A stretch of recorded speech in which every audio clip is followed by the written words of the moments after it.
Andres de AA Sports. The Mexico national team just tied against Costa Rica in their final group stage game, 0-0, without a single goal scored. This was not entirely abysmal. You can't be entirely mad about how Mexico performed in some aspects. However, there are other aspects where fans who were frustrated and were seen booing at the final whistle had every right to do so. In the first half, Mexico in the first 30 minutes looked lethal, and to their credit, they were finally creating really good opportunities. Luis Chavez looked good. I'll say the same thing for Marcel Ruiz. Mateo Chavez got to start, and he looked much better offensively than Jesus Gallardo, and they were taking good quality, dangerous shots on target. However, Keylor Navas, who came out of retirement from international football and is back playing for Los Ticos, was 100% the best player for Costa Rica in this game, making some incredible saves in this game. On his first major save, he blocked Luis Chavez's shot from distance. He then made two massive saves against Raul Jimenez, where Navas first blocked a header from Raul off a corner kick. Costa Rica failed to clear the ball out, and this gave Raul another opportunity where he took just a cañonazo, and it was an absolute cañonazo of a shot from Raul Jimenez, a screamer heading to the top corner of the net, and Navas again made an amazing save. I gotta give Navas some respect in this video. He had an elite performance in between the goalposts. Navas, as the starting goalkeeper for Costa Rica, was so good there that even Raul paused for a moment and had to show him some respect for it, as we saw in the TV replays on the broadcast for TUDN. And after the game as well, Raul Jimenez, gave him his flowers. Gave Keylor Navas the credit he deserved. I mean, it was just you couldn't be mad about it. That was just good goalkeeping all around. While Mexico came close but still failed to score, nevertheless, it was a first 30 minutes of the game where the team and fans still felt good about how they played, especially since they were looking better offensively and creating much more plays. Meanwhile, Costa Rica for most of this game was playing defense only and did not produce a single shot on target in this game. However, after those 30 minutes, and especially in the second half, Mexico looked completely flat offensively. There were adjustments and substitutions made that were both too little and too late, along with a strange and inexcusable reluctance to give some of the players available on the bench playing time, and players who were allowed another opportunity only to fail again. This resulted in a second half where Mexico was playing boring and underwhelming football for most of the second 45 minutes, and were even given a big scare in the 68th minute where a shot by Alonso Martinez on a counterattack hit the post. As for Mexico, their best chance in the second half came in stoppage time, where it appeared Santi had the goal of his life, only for the play to be reviewed by VAR and called no goal due to just barely being offside. But outside of that, the substitutions in the second half were questionable, as they came very late in the game, and a couple of those substitutions didn't make a positive impact on the game. With that, Mexico draws Costa Rica 0-0, the final score. Give credit to Costa Rica. They played a perfect park the bus strategy that looked exactly like what we saw when they tied against Brazil in the Copa America. Los Ticos only had 30% of ball possession and zero shots on target, but still walked out with a point in this game and in the standings. As for Mexico, it felt like a very mid-tier performance, and it is even fair to say it's a disappointing performance given they had the majority of ball possession, and with the right adjustments, they probably could have gotten that goal in the run of play that they were looking for. Well, with this draw, Mexico does the minimum to finish first place in Group A. Los Ticos and Mexico finished tied in points, but Mexico wins the group on goal differential with this 0-0 draw. With that, here are Mexico's grades for this game. Goalkeeper, A-. Malagon made 2 smaller interventions in the game, but outside of that, he didn't need to do much. He went through the normal motions as the goalkeeper without any mistakes. He did have a scare along with the rest of the team on that shot that hit the crossbar. However, I do think that if the shot was lower and on target, Malagon would have made the save as he made a great effort to jump and came close to blocking the shot that hit the post. Center backs. B. Montes and Vasquez were the starting 2 center backs. Johan had a clean and solid game defensively as always. Cesar Montes had a couple of slightly shaky moments that did allow Costa Rica to enter the attacking third at times, but overall I think he had a good game. He had 2 or 3 notable tackles won and takeaways as well. Granted, with Costa Rica falling back and not pushing up, they didn't have to do as much in comparison to the game against Suriname, but still nothing major to complain about from them. They tried to push up on the set plays to again try and score like we saw Montes do in the prior 2 games, but nothing came of it as Costa Rica shut them down in the moments they did push up, but defensively I thought they were fine. As for the wingbacks, it was once again a story of 2 extremes, which is why I'm giving them a C+ grade. Jorge Sanchez was the starting right back and once again was the worst defender on the field, and at times you could see the frustration that Raul Jimenez and Johan Vasquez had with how he was playing. Of Costa Rica's 4 other shot attempts in this game, the plays were mainly being created from that right side where Sanchez was the starting right back. And the players for Los Ticos were absolutely destroying him, and he was getting beat one-on-one almost every time. And offensively, oh man, he was even worse. To put it in perspective, in the first 10 minutes, Sanchez received a pass to the far right side in the attacking third of the field to try and produce a good pass or cross, something that could create a scoring chance. Sanchez receives the ball only to have terrible dribbling skills and kick the ball out of bounds. His ball skills and passing were atrocious. And in a game where Mexico was more on the offensive, it felt as if they were down a player. And again, at times you could see the frustration that some of the players had, looking at Sanchez as if like, dude, what are you doing? At one point in the game, when Mexico was trying to regroup and push up again with the ball, Jorge Sanchez was open on the right side, and Johan and Malagon saw that he was open. Malagon even pointing to Sanchez. But instead, Johan passed the ball back to Malagon, who then kicked the ball to the center of the field for the midfielders. That right there, that tells me that the other players on defense did not trust Jorge Sanchez and were afraid to give him the ball. If his teammates no longer trust him because of his constant mistakes, he cannot start anymore for this team. He shouldn't even be on the bench. The fact that Jorge Sanchez played the full 90 minutes was criminal. As for the left back position, we did see a very positive thing. Mateo Chavez got to start, and he was very good in this game. He held down his side of the field well defensively, and his ball skills are very good, and he was able to create much more from the left side. He did have one moment of frustration in the second half that saw him get a yellow card. He'll definitely want to be careful of that going forward, but with how well he was playing with no goals or assists to show for it, I can see where the frustration was coming from.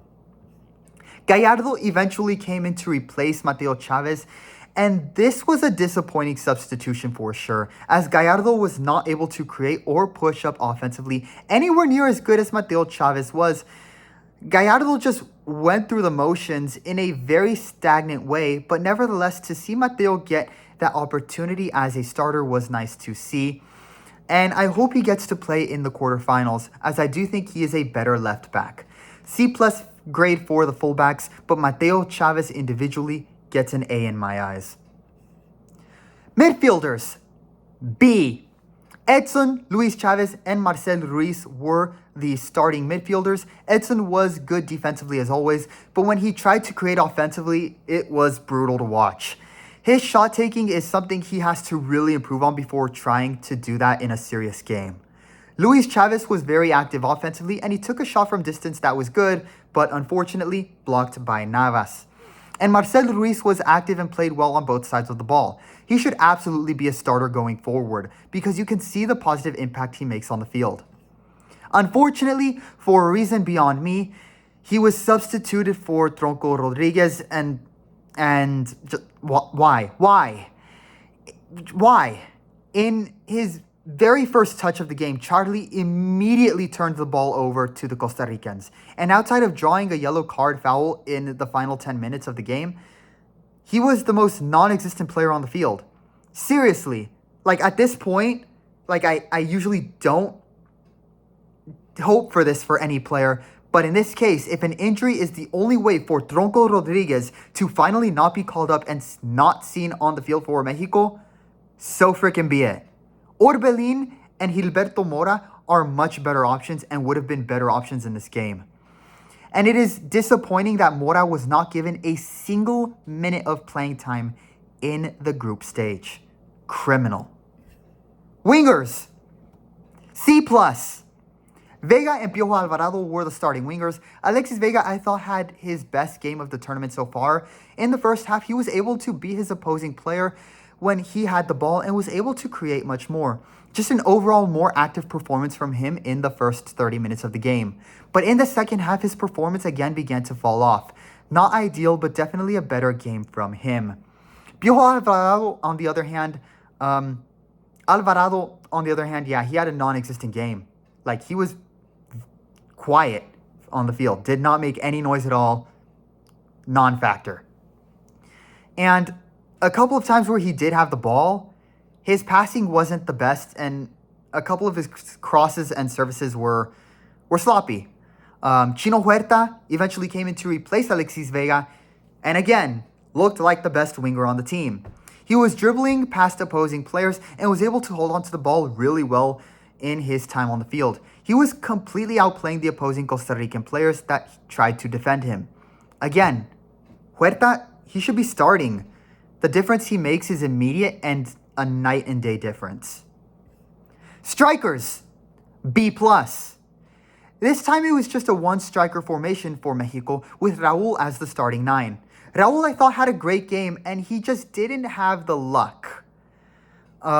He took shots on goal and was very active offensively, but Keylor Navas was simply amazing for Costa Rica tonight. If it were either of the other two goalkeepers for Costa Rica playing in this game, yeah, Raul would have probably had a goal, but that was not the case. Instead, we had Keylor Navas doing superhero things. Santi Jimenez came in to replace Raul, and for Santi, he absolutely has the talent to be on this team and be starting alongside Raul. But he is just unlucky right now, and tonight proved that. In the final minutes on a set play, he made an incredible play, a chilena and goal. It could have been the goal of his life, but after a VAR review, it was called offside. A bit of a controversial call given the initial cross into the box where the offside was called. The ball was deflected off a Costa Rican player. However, according to the ruling in this scenario, because the Costa Rican player was apparently deemed to not have deliberately played the ball in a way where the Costa Rican player had control of the ball, it was called offsides. That's apparently the rule. It's a weird rule, and there has been a very controversial response to this call so far after the game. Many fans do believe the goal should have counted, as many believe the Costa Rican player did indeed play the ball with intent to stop Julian Quiñones, who was behind him, from getting a header on the ball, and Santi wasn't involved in the initial cross into the box. He made that chilena off the deflection from the Costa Rican player. So, yeah, this was definitely a stranger offsides call, and I'm not sure that it was the right call. I don't think so. Very unfortunate for Santi, but I do think he had a good second half when he came in to replace Raul. The talent is there, and with patience and development, I do believe the golazos will come soon for him. Julian Quiñones came in to replace Piojo Alvarado in the final minutes as a winger and second 9. But again, I felt this was a substitution that was made too late. Only 6 or 7 minutes of playing time for him. If Quiñones was to come off the bench as this X-Factor player, it should have been much earlier in the second half. Head coach, C. Aguirre went with a one-striker formation this time, and I was okay with it. He had Raul as the starting striker, Ruiz and Mateo in the starting 11 as well, and that was easily the correct decision. But again, great defense, minus Jorge Sanchez, a slightly better offense in the first half, but stagnant in the second half, and once again, poor adjustments and substitutions. I have no idea why he gave Jorge Sanchez a second chance in this game, and it is criminal that he gave Tronco Rodriguez playing time over Gilberto Mora. And I can't help but speculate what factors behind the scenes is the reason for this, because I seriously have never seen two players be allowed to fail time and time again like Sanchez and Tronco Rodriguez have been for Mexico. And to leave Julian Araujo, a Premier League player, on the bench the entire group stage, very questionable, as literally no other team would ever do that.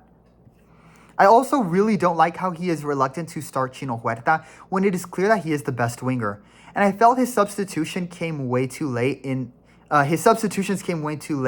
this game to be more impactful than they could have been.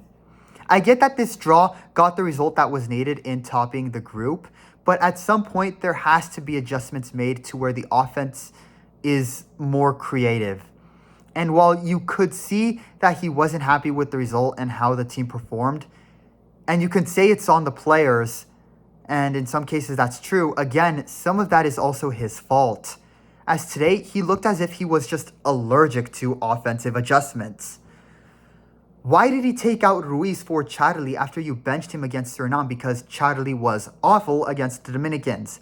Why on earth was Sanchez given another chance after being terrible against the Dominicans and was not replaced after he was so bad in this game to where his own teammates didn't want to give him the ball? Like, really? Why make a defensive change when Costa Rica is parking the bus, taking out Mateo Chavez when you need to adjust offensively to win this game? While Aguirre is getting the results that Mexico wants and needs, first place in the group is, I guess, first place. A lot of questions still remain, and he will need to make offensive adjustments in the midfield and wingers, such as starting Chino Huerta, so they can finally score in the run of play. Federation! Inconclusive in terms of grade right now, because I didn't plan to grade them. But I do have questions that make me again speculate. If I were the Mexican Football Federation, heck, not even the Federation, even just as a fan and if I were a sports journalist, I would want an explanation from Aguirre in terms of why he gave another opportunity to players that have played terribly while leaving future prospects in Gilberto Mora and Araujo, a Bournemouth prospect, on the bench. Guys like Charlie and the Tronco and Jorge Sanchez on the field make that make sense. Is that Aguirre's decision? Is it because he's reluctant to adapt, too conservative, and afraid to give new players a chance? Or is he planning to play them in the elimination phase and is just trying too hard to not show his aces up his sleeves? Or is there nepotism? And is there nepotism present and non-meritocratic factors involved in why we keep seeing Tronco Rodriguez and Jorge Sanchez on the team and playing? Because there is no way, in no way does it make sense to go from calling Marcel Ruiz a crack after the win against Turkey to substituting him for Charlie in this game. Again, this all ties into Mexico getting the results needed. Winning the group is winning the group at the end of the day, but it has not been convincing, and it does leave questions. Final score, 0-0, a scoreless draw between Mexico and Costa Rica. With this result, Mexico wins Group A, and they will now go on to the quarterfinals where they will play against the guest nation of the tournament, Saudi Arabia. That game will be on Saturday. Andres from AA Sports, leave your thoughts on this game in the comment section. And don't forget to leave a like and subscribe. And of course, stay tuned in for more content as I cover the Gold Cup, as well as more content from the Mexico national team. Thanks for watching and listening. Viva Mexico.